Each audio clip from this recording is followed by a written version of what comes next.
como eu te disse, desde cedo que a gente traz aqui no Metrópolis tudo sobre a prisão do ex-presidente do BRB, Paulo Henrique Costa, pela Polícia Federal, na nova fase da Operação Compliance Zero. E se você ainda está perdido sobre o que aconteceu hoje, eu convido a colunista Isadora Teixeira para que ela faça aí um resumo de tudo que rolou nessas primeiras horas do dia de Brasília e até agora, né, Isadora? Hoje, como eu disse com o Reinaldo Azevedo mais cedo, Brasília acordou cedo e não vai dormir tão cedo, né? Exatamente. Rafa, boa tarde a todos que nos acompanham aqui no canal do Metrópolis no YouTube, nas nossas redes sociais também.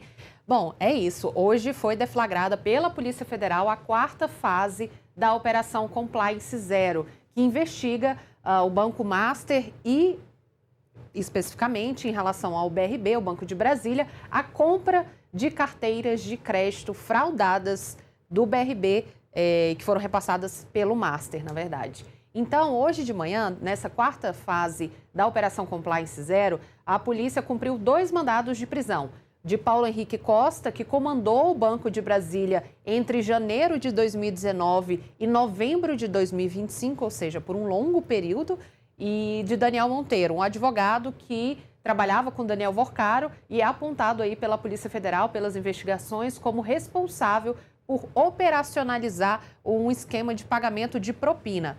Ou seja, resumindo aqui de uma forma mais simples, de fácil entendimento para os nossos ouvintes, né, porque é um assunto muito complexo e renderia aqui 3 horas de conversa, mas resumindo, o que essa nova fase da Operação Compliance Zero aponta é que, enquanto o presidente do Banco de Brasília, Paulo Henrique Costa, comandava a estrutura do BRB para adquirir carteiras de crédito do Banco Master, ou seja, pagava dinheiro para o Banco Master repassar ao BRB carteiras de crédito, ao mesmo tempo ele recebia dinheiro, vantagem devida, mais conhecido como propina, para poder tocar esses negócios aí usando o dinheiro público, que é o dinheiro do BRB, né?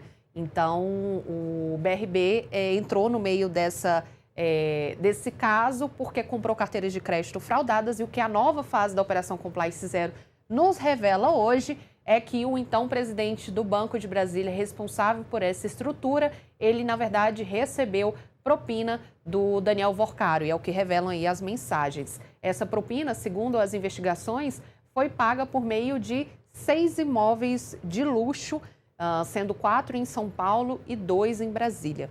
Esses imóveis, inclusive, eles somam uma fortuna, né? Estão avaliados em mais de 140 milhões de reais, é isso? Exatamente. A Polícia Federal estima que o valor dessa propina, dessa vantagem devida, paga ao então presidente do Banco de Brasília, seja de 146 milhões e 500 mil reais. Mas, segundo a Polícia Federal, Daniel Vorcaro ficou sabendo que esse caso estava sendo investigado, ficou sabendo de forma ilícita e mandou brecar o pagamento da propina. Até aquele momento já tinham sido pagos 74 milhões de reais, ou seja, o presidente do BRB teria sido beneficiado com essa cifra de 74 milhões de reais. Isadora, na sua coluna, a coluna Grande Angular aqui do Metrópolis, você também trouxe a descrição das conversas entre Vorcaro e o ex-presidente do BRB. Claro, são várias conversas, convido você a entrar na coluna Grande Angular aqui do Metrópolis para trazer, mas eu queria só um pouco, qual é o teor dessas conversas? Porque o que a gente sabe também é que essas conversas que basearam a decisão do ministro André Mendonça, que é o relator do caso Master no Supremo Tribunal Federal. Então, essas conversas entre Daniel Vorcaro e Paulo Henrique Costa mostram uma relação de muita proximidade entre os dois gestores das instituições financeiras, que, enquanto operacionalizavam ali a venda e compra de carteiras de crédito, muitas das quais são fraudadas, segundo a Polícia Federal, eles também mantinham uma relação de muita proximidade. O Paulo Henrique Costa se refere a Daniel Vorcaro como amigo, pede ajuda a ele para poder destravar o negócio aí relacionado a esses imóveis, né, que, segundo a Polícia Federal, foram utilizados em forma de pagamento de propina. E então, assim, era sempre uma relação muito próxima e, ao mesmo tempo que tratavam dos negócios do Master e BRB, eles também tratavam das questões pessoais, que são esses imóveis de luxo. E, em certo ponto, o Paulo Henrique Costa, inclusive, relata que a esposa estava um pouco cismada e que eles queriam visitar outros imóveis, e o Daniel Vorcaro determinou ali que uma corretora acompanhasse o então presidente do BRB e a família nessa visita a esses imóveis. E chegou um ponto, inclusive, que Vorcaro disse a essa corretora, que não teve o nome divulgado, falou para ela dar total atenção porque precisava que Paulo Henrique Costa ficasse feliz.